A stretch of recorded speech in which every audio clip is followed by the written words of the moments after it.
Math 3 Notes, Unit 6, Section 8, Graphing Radical Equations with Cube Roots. So, in our last lesson, we looked at the square root function, which is graphed here. We saw that it goes through the points 0, 0, 1, 1, and 4, 2.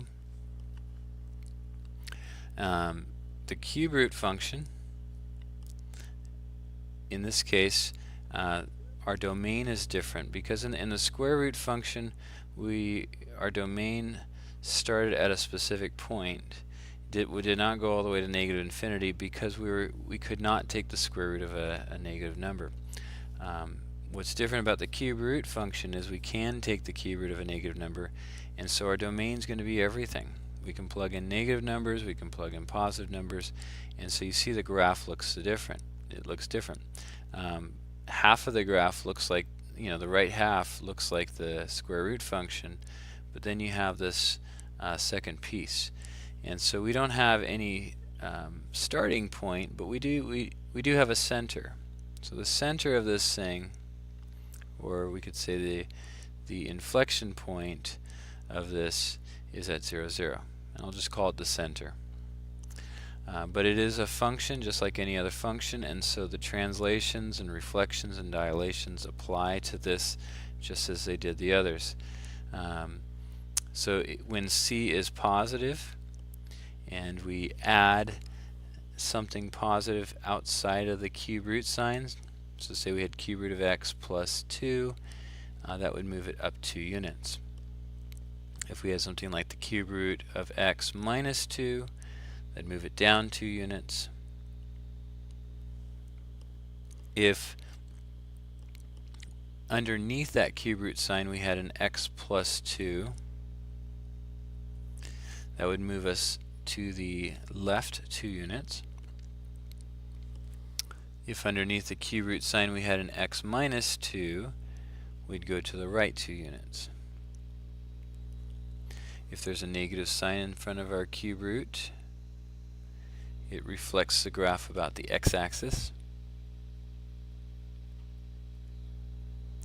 And if we have a negative inside of the cube root function, so negative x like that, that's a reflection about the y-axis.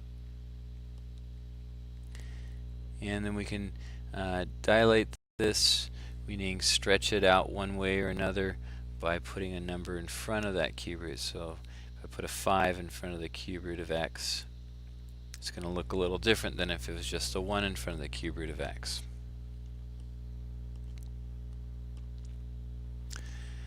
So in this first example, we're asked first to sketch the graph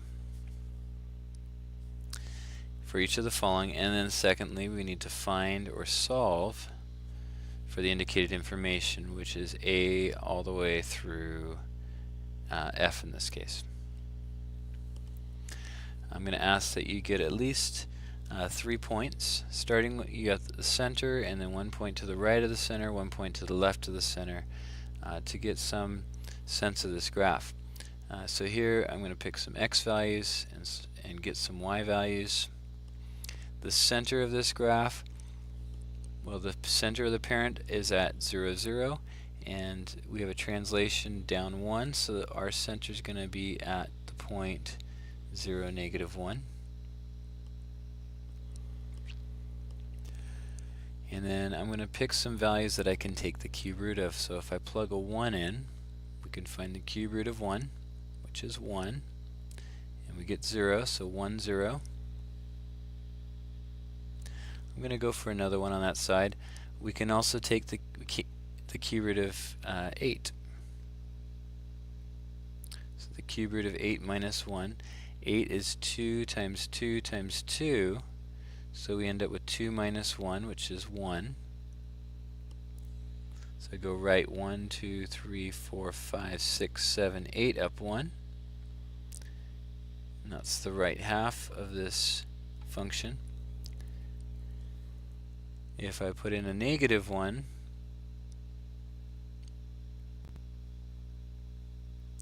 we can take the cube root of the negative. It is not imaginary.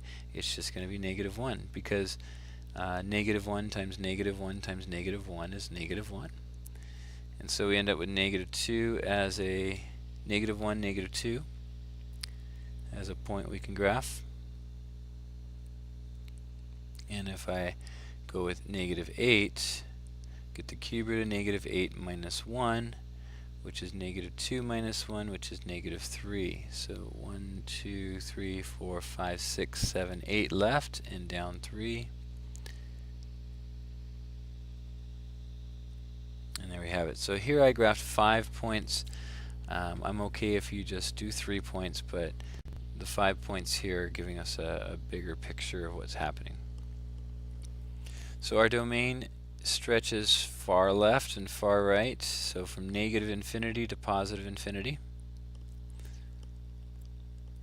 Our range,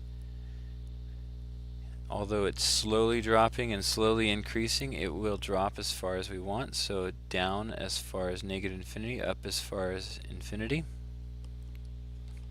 Our x-intercept, we can see it in the graph. It is at the point 1, 0. But we can also solve for this, because sometimes we won't see it in our graph and we'll need to solve for this. And when you solve for an x-intercept, you set y equal to 0 and solve for x. So here we're going to add 1 to both sides. And then to get rid of a cube root, we cube the left and right side and get 1 is equal to x, which is the point that we're using here. We plugged in, well, we got 1 for x when y was 0. Our y-intercept, we also see in our graph, it's at the point 0, negative 1. And we can find that by plugging in 0. So if we didn't know that, we can plug in 0 for x, and you get the cube root of 0 minus 1, which would be where it crosses the y-axis. So this function, if you trace it from left to right, it's continually increasing. And so we want to find the open interval, which means use parentheses only where f is increasing, and this one's increasing all over its domain, so from negative infinity all the way to infinity. The open interval where f is negative. F is negative means that the function is below the x-axis.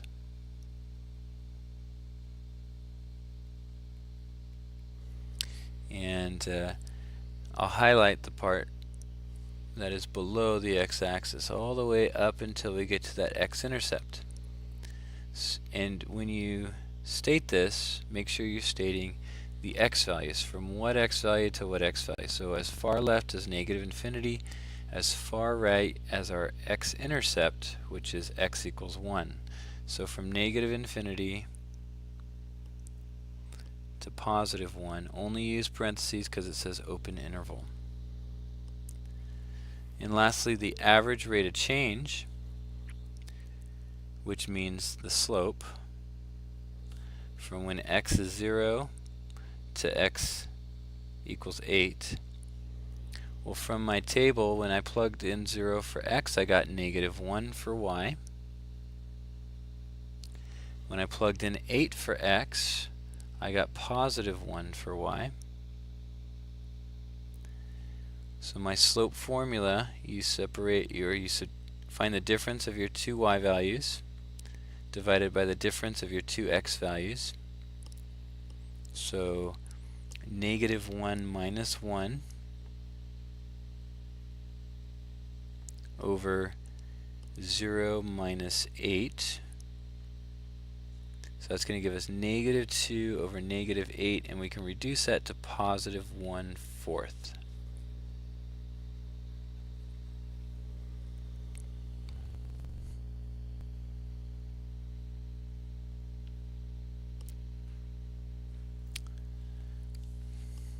Our next problem, sketch the graph for each of the following. Same instructions here.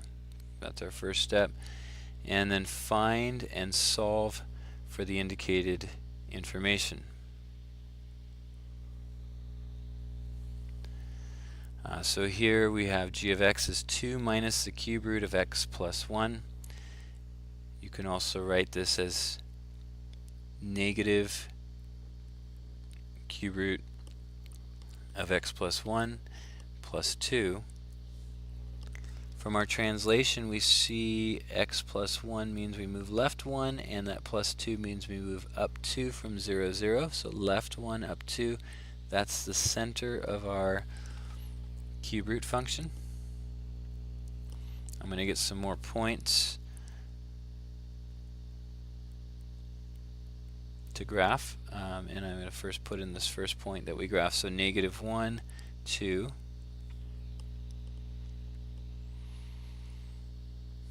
I'm going to put 0 in for x, because when I do that, I get the cube root of 1, which is something that we can find. So we got negative cube root 1 plus 2. Cube root of 1 is 1, so negative 1 plus 2, which is 1. So 0, 1. Next I'm going to pick 7, because when I add 7 and 1 I get 8, and 8 is a perfect cube, of which I can take the cube root of.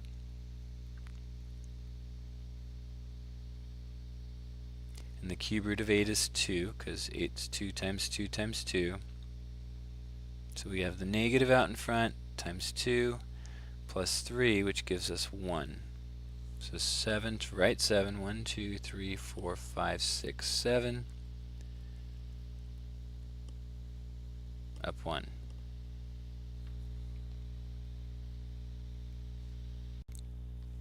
But I made a little mistake here. It should not be plus 3, it should be plus 2, which is going to change our point a little bit here.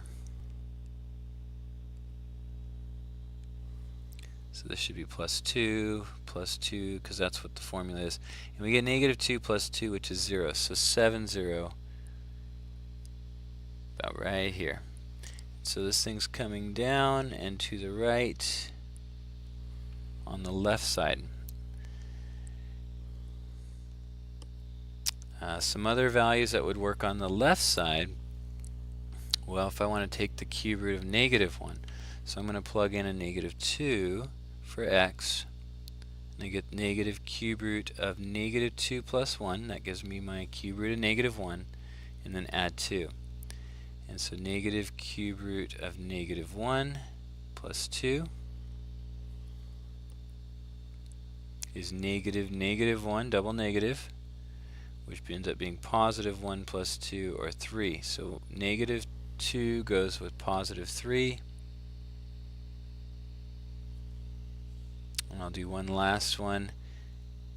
If I want to make a negative 8, I let x be negative 9. And y is going to be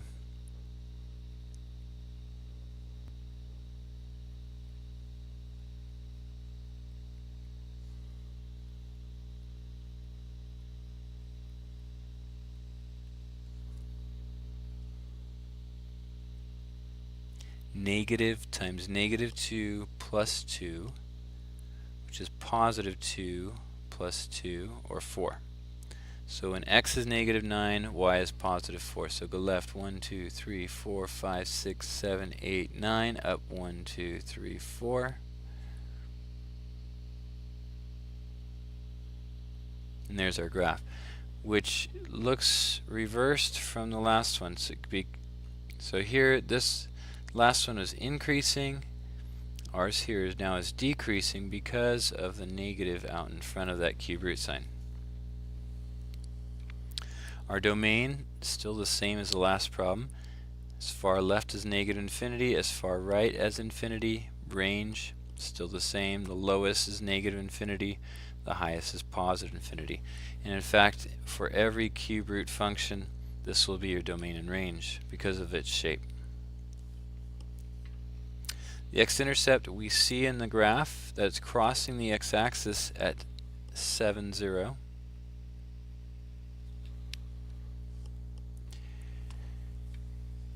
If we didn't see that and we were solving for this, we'd let 0 equal y, and so 0 equals 2 minus the cube root of x plus 1.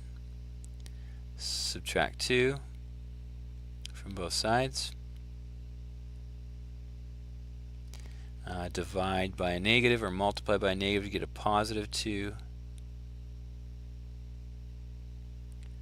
Cube both sides to get 8 is equal to x plus 1, and then subtract 1 and you end up with x is 7, which is our x-intercept at 7, 0. Our y-intercept from the graph, you see it's at 0, 1,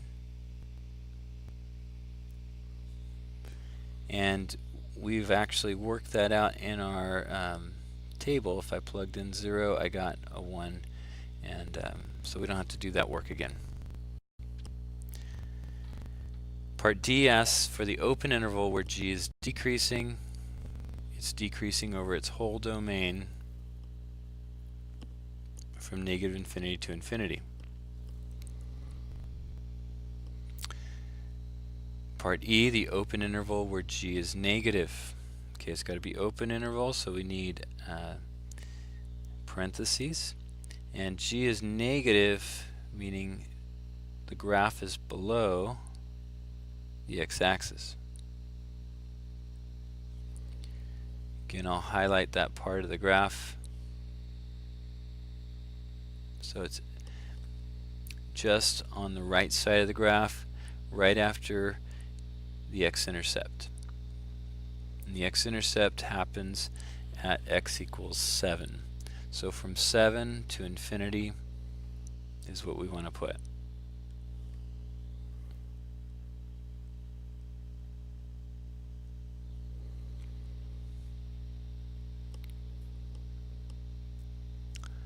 So this next function, h of x is equal to 2 times the cube root of x plus 4 minus 1. We want to graph this. We want to find the domain and range, find the x-intercept, the y-intercept, the open interval where h is decreasing, and the average rate of change on h from negative 3 to positive 4. Go ahead and try this out. I'll give you a couple minutes to do that.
Okay, on this one, starting with our graph, the cube root of x plus 4 translates the graph to the parent graph to the left 4 units. The minus 1 moves it down 1 unit.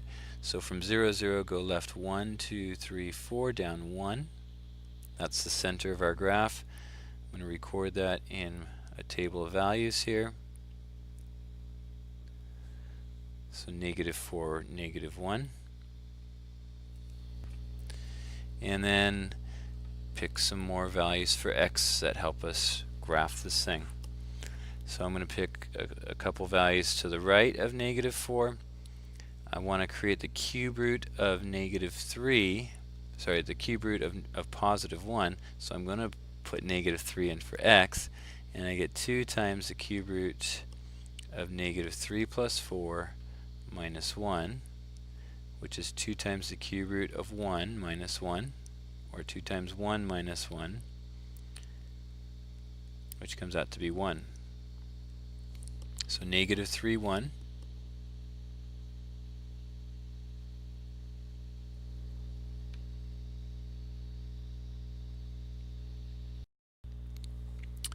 Which is right here. And then I want to take the cube root of 8, so I'm going to let x be +4. 2 times the cube root of 4 plus 4 minus 1 is 2 times the cube root of 8 minus 1, or 2 times 2 minus 1, which comes out to 3.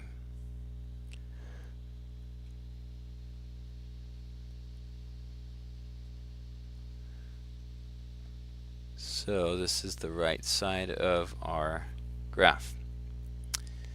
I'm going to get some more points. I want to take the cube root of -1 this time, so I'm going to let x be -5.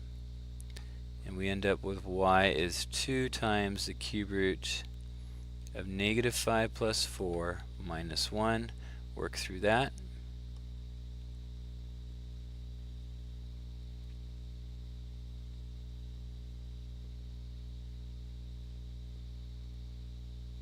And we get -5, -3. And I'll do one more. I want to take the cube root of -8. So I'm going to pick x as -12. Plug -12 in.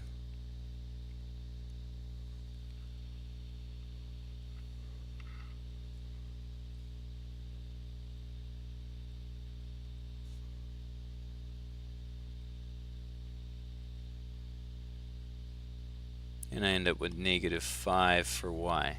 So left 1, 2, 3, 4, 5, 6, 7, 8, 9, 10, 11, 12, down 1, 2, 3, 4, 5. There's the left side of my graph. So domain and range, as we said, -infinity to infinity.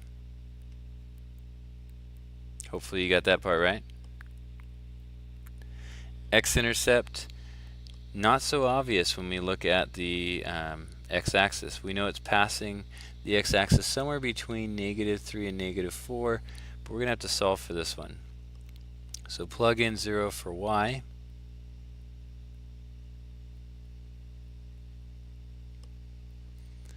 Add 1 to both sides of the equation.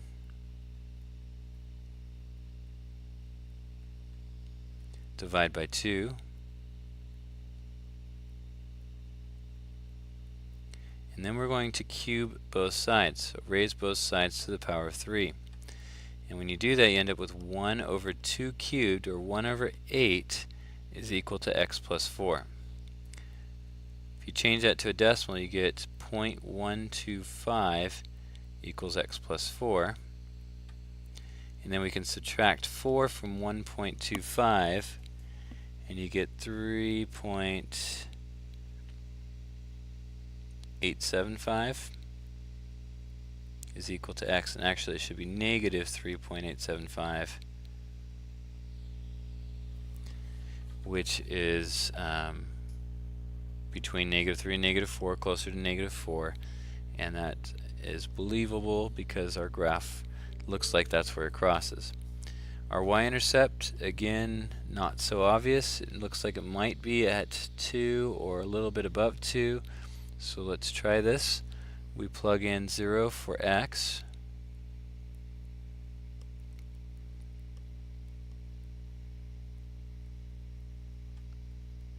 And we end up with 2 times the cube root of 4 minus 1. And we don't know what the cube root of 4 is. That's as much as we can do without a calculator, and that's our y-intercept. D, the open interval where h is decreasing. As you trace this from left to right, it is growing, not decreasing, so this does not decrease. So decrease is nowhere.